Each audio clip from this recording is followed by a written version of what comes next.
Nedjem is the first cat that we know by name. He lived in ancient Egypt. He belonged to Re, who was a priest during the reign of Queen Hatshepsut.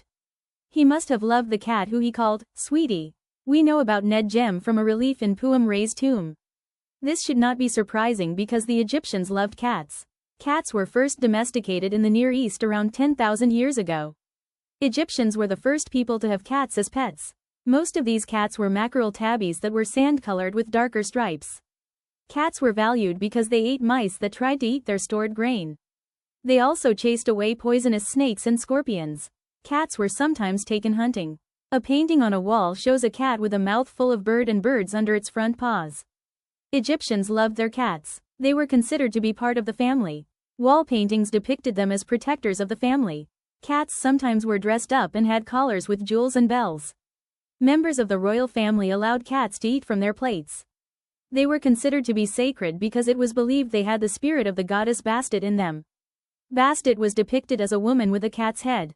Originally, the goddess had a fierce lion's head, but as time passed she became associated with the more peaceful cat. Bastet was one of the most important gods. She was goddess of cats, protection, pregnancy, fertility, music, warfare, and ointments. She must have been really busy. Cats were sometimes depicted laying under a woman's chair, which may have been a reference to fertility. Upper-class men and women buried statues of their cats in their tombs. 3,000 cat mummies were found buried in a pet cemetery. It is believed that the Egyptians felt they would inhabit the bodies of mummified cats in the afterlife. Some cats were bred to be mummified.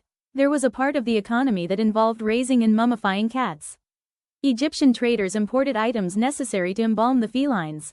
One tomb had 17 cat skeletons with little bowls that probably contained milk. Some Egyptians shaved their eyebrows in mourning for their dead kitty. Harming a cat resulted in harsh punishment. Cats could only be killed for mummification. A Roman who visited Egypt in 59 BC accidentally killed a cat and a mob murdered him. The greatest Egyptian pharaoh, Thutmose III, had a cat he called Tamu, which meant she-cat. A stone coffin was found with her depicted on the cover and her body inside. You can see the mummified mouser in a museum.